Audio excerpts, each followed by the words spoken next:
kuatkan hati. Negeri ini memanggilmu kawan. Belajar bergerak berbagi untuk negeri. Guru penggerak majukan pendidikan. Guru penggerak menghamba pada murid.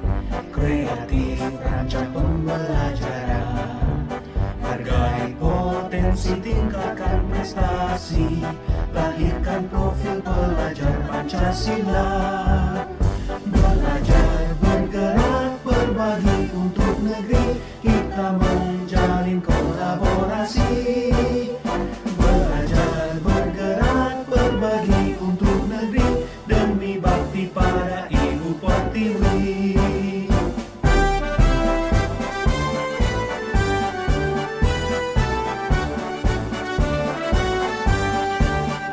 Bulatkan tekad, kuatkan hati. Negeri ini memanggilmu kawan. Belajar bergerak berbagi untuk negeri. Guru penggerak majukan pendidikan. Guru penggerak menghamba pada murid. Kreatif rancang pembelajaran. Hargai potensi, tingkatkan prestasi. Lahirkan profil pelajar Pancasila. Belajar bergerak berbagi untuk negeri. Kita menjalin kolaborasi. Belajar bergerak berbagi untuk negeri. Demi bakti pada Ibu Pertiwi. Belajar bergerak berbagi untuk negeri. Kita menjalin kolaborasi. Assalamualaikum warahmatullahi wabarakatuh. Kita panjatkan puji syukur atas kehadiran Allah Subhanahu wa Ta'ala yang telah memberikan kita hidayahnya berkahnya berupa kesempatan sehingga kita bisa berkumpul di sini. Jangan lupa kita mengirimkan salawat pada junjungan kita Nabiullah Muhammad SAW atas berkat perjuangan beliau sehingga kita bisa keluar dari yang namanya zaman kedua. Untuk mengefisienkan waktu, hari ini kita akan mengadakan kegiatan yang akan dilaksanakan oleh rekan kita sebagai calon guru penggerak dalam basmalah. Bismillahirrahmanirrahim. Oke, selanjutnya acara ini akan dibuka oleh Bapak Wakil Kepala Sekolah. Dalam hal ini diwakili oleh Bapak Abdul Halis. Ya, kepada beliau kami persilahkan.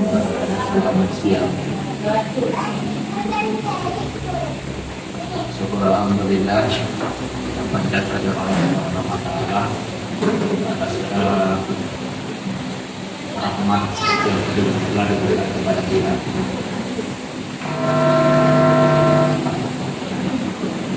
Rekan-rekan, Bapak Ibu yang saya hormati, alhamdulillah pada hari ini rekan kita kalau bergerak dalam mencoba mengimpaskan suatu bentuk pelatihan yang baru. Itu saja yang saya sampaikan. Satu tunjuk sebagai pemberi pengantar untuk masuk ke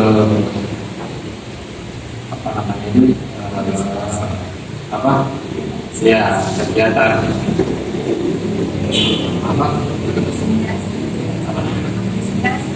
nasi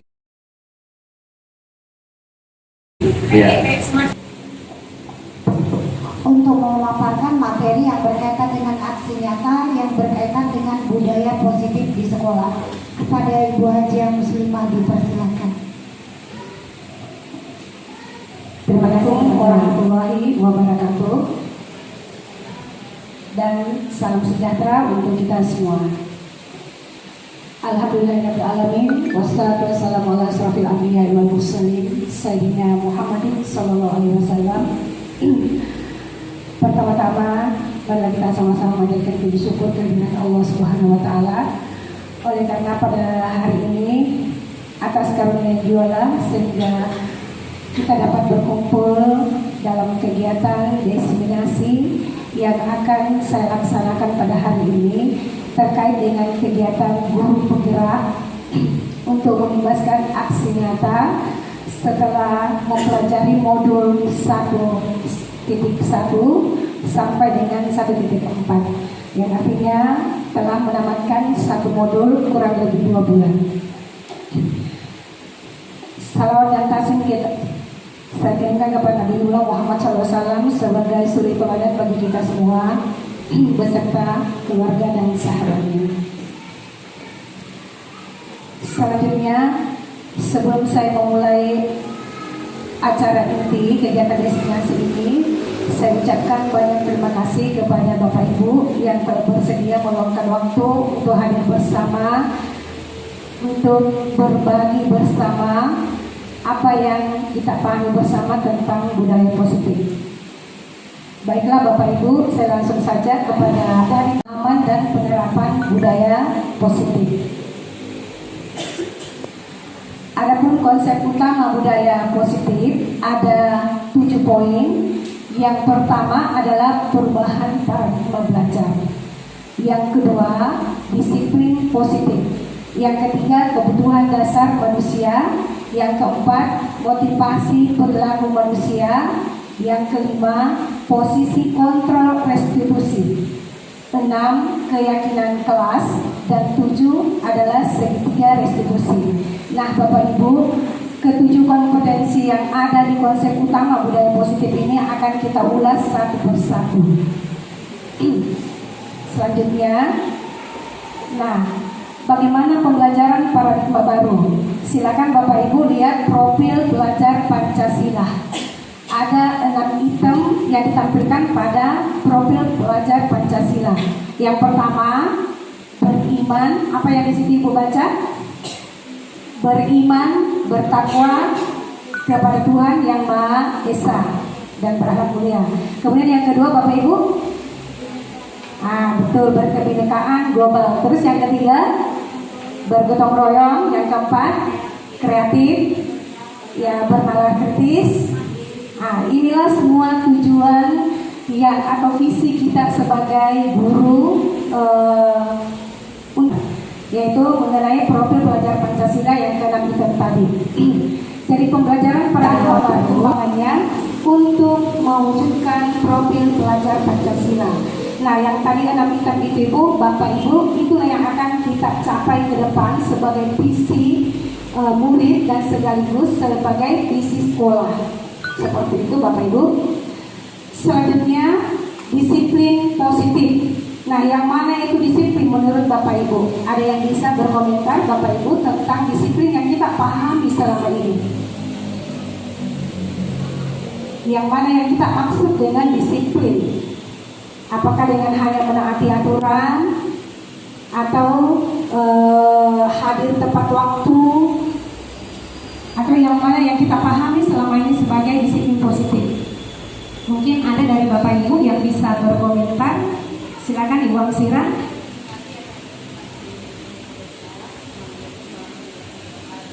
Waalaikumsalam. Rasanya bernilai baik, positif. Baik itu di sekolah, di dalam kelas maupun dalam pokoknya dalam lingkungan sekolah. Terima kasih. Terima kasih Ibu Amsira, luar biasa.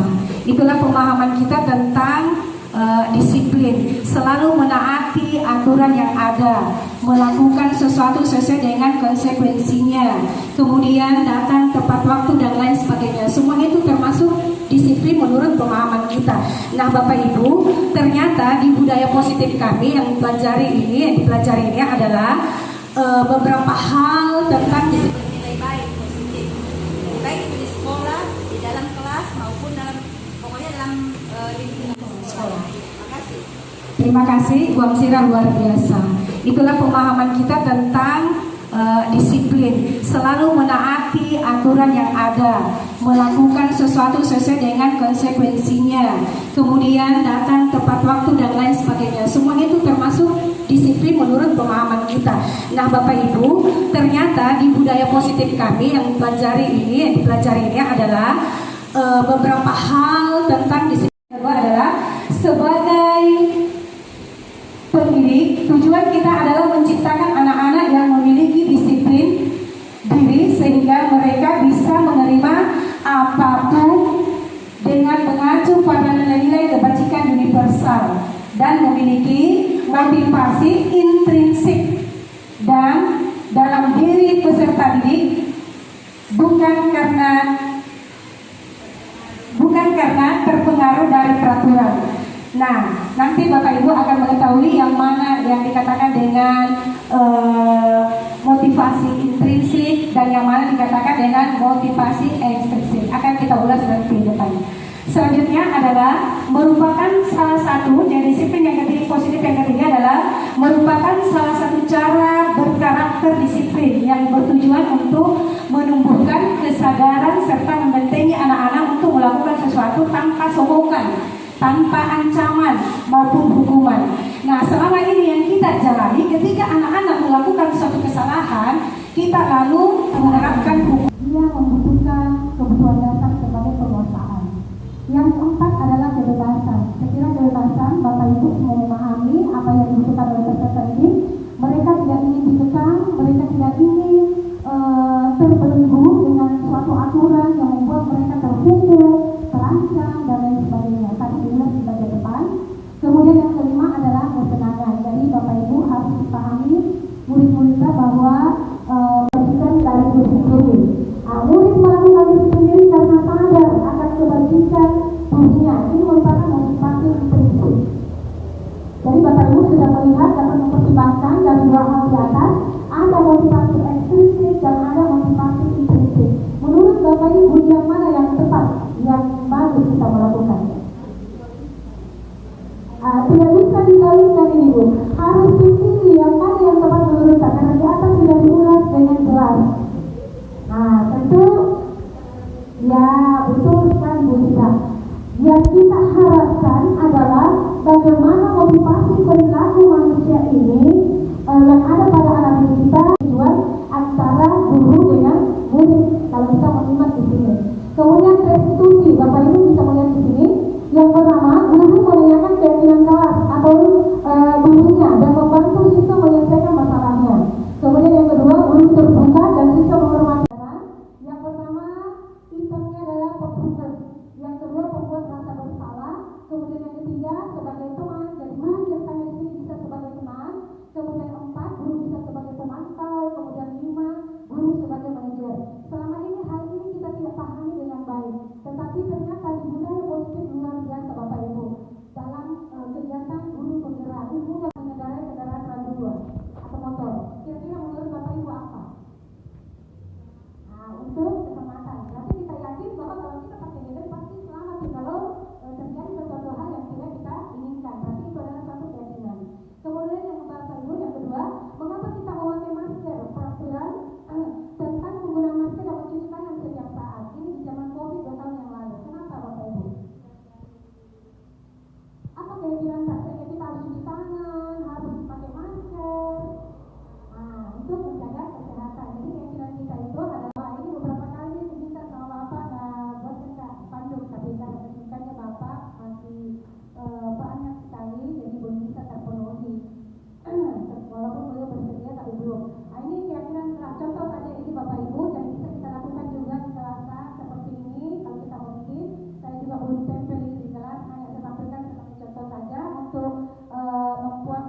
yang bertato, ada yang itu yang mencoret bajunya dan lain sebagainya.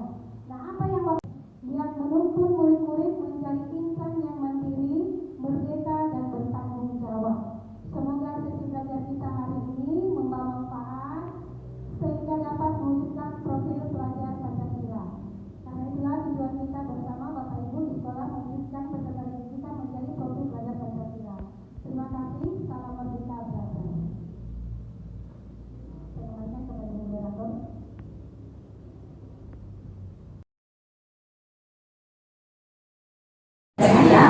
Saya guru IPA di kelas 8. Oke, di sini dinyatakannya dalam kelas 8 yang saya tangani, di awal pembelajaran saya selalu melakukan yang namanya kontrak belajar. Jadi saya bertanya kepada peserta didik, saya memberikan kita mengerjakan tugas dengan tepat waktu. Kemudian ada beberapa poin-poin yang saya berikan. Kemudian setelah itu saya memberikan 3 kepada peserta didik. Apakah ketika tidak mengerjakan tugas apa yang akan kalian dapat? Nah, di sini ketika aturan tersebut itu pertama misalnya membersihkan di luar kelas. Kemudian yang kedua, saya kasih tugas 5 nomor. Kemudian ketika dia tidak mengerjakan tugasnya akan misalnya ditambah 2 soalnya atau ditambah 3. Nah, di situ ketika tersebut siswa akan kepada Ibu Indri atas pertanyaan yang diajukan. Baik, saya akan mencoba mengulas apa yang Ibu tanyakan tadi. Ketika kalau saya tidak salah memahami, Ibu menerapkan memberikan tugas, kemudian ada beberapa hal yang Ibu lakukan dengan menyuruh membersihkan, kemudian mengerjakan tugasnya, ya berulang-ulang ya, seperti itu. Nah, apa yang Ibu lakukan tadi itu adalah bentuk hukuman. Kasus yang Ibu jalankan itu adalah bentuk hukuman, kemudian konsekuensi juga, dan bukan termasuk dalam pilihan restitusi. Ya. Jadi yang Ibu lakukan tadi itu adalah bentuk penghukuman kepada peserta didik karena dia tidak melakukan sesuatu hal yang kita perintahkan sehingga memberikan mereka hukuman atau sanksi. Kemudian yang kedua, Ibu menyuruhnya untuk menyelesaikan tugasnya berulang kali. Nah, itu adalah konsekuensi, Ibu. Kenapa saya katakan di sini adalah konsekuensi? Karena konsekuensi itu adalah mungkin saja Ibu melakukan hal itu karena Ibu dengan peserta didik tadi sudah ada kesepakatan bahwa jika kamu tidak menyelesaikan tugas itu, maka kamu akan menyelesaikannya dengan berulang-ulang. Nah, seperti itu Ibu Indri. Jadi yang Ibu lakukan tadi itu adalah penghukuman dengan konsekuensi. Nah, seharusnya jika menghadapi kasus seperti itu, Ibu, kita menggunakan restitusi. Nah, restitusi ini Ibu bisa melakukan, menanyakan kepada si anak, kenapa tidak dikerjakan PR-nya, nak? Nah, itu adalah salah satu pertanyaan yang membuat anak akan menjawab dengan jujur. Atau dia akan mengatakan, oh saya tidak kerja PR karena semalam saya main game, mungkin seperti itu jawabannya. Atau bisa saja anak-anak katakan seperti ini, saya tidak mengerjakan itu Bu karena saya lupa. Nah, itu paling sering Bu ya. Nah, itu. Nah, kalau anak-anak sudah mengatakan seperti itu, kita memberikan pertanyaan lanjutan. Kalau seperti itu, nak, setiap saat ada PR, kamu selalu seperti itu jawabannya, kira-kira menurut kamu baik atau tidak? Nah, tentu anak-anak akan menjawab, tidak baik Bu. Nah, kalau tidak baik, menurut kamu, apakah itu akan terus dilanjutkan atau akan dihentikan? Nah, anak-anak akan menjawab lagi, saya akan kalau begitu saya tidak usah main game di malam hari supaya saya ada waktu untuk menyelesaikan tugas yang diberikan oleh Bu Indri. Atau dia berpikir seperti ini, Bu, boleh nggak kalau saya buka di YouTube saja Bu, saya kerja. Tentu kita sebagai guru, apakah kita akan melarang atau membiarkan? Nah, tentu kita akan membolehkan karena itu adalah salah satu usaha anak untuk memecahkan masalahnya sendiri.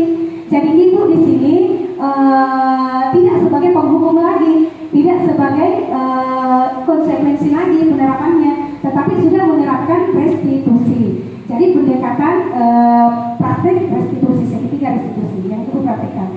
Insya Allah Bapak Ibu, jika hal ini kita terapkan kepada anak dengan pertanyaan-pertanyaan seperti tadi, kemudian mengarahkan anak itu untuk mengubah dirinya, kemudian mencarikan solusi kepada anak apa yang akan dilakukan untuk memperbaiki kesalahannya. Nah, yang paling utama kita harus menyampaikan juga kepada peserta didik Ibu. Pertanyaan kita seperti ini. Kepada Ibu Indri atas pertanyaan yang diajukan. Baik, saya akan mencoba mengulas apa yang Ibu tanyakan tadi. Ketika kalau saya tidak salah memahami, Ibu memberikan tugas kepada anak pertanyaan, menyalahkan diri kita sendiri dulu. Jadi kita memberitahukan bukan menyalahkan diri, artinya memberikan pertanyaan kepada anak kita sebagai gambarannya. Ibu juga pernah melakukan kesalahan, kamu juga melakukan kesalahan. Nah, bagaimana kesalahan ini tidak berkelanjutan? Nah, pasti anak-anak akan muncul di memorinya apa yang dia lakukan. Nah, kalau dia sudah memberikan jawaban bahwa iya Bu, saya akan merubah diri saya, mengerjakan PR mulai besok Bu, nah, kita memberikan aplaus kepada anak. Kita bisa merangkul dia, bisa menjabat tangan dia, bisa tos juga. Tos, berarti kamu sudah mau berubah nak. Alhamdulillah kamu sudah mau berubah.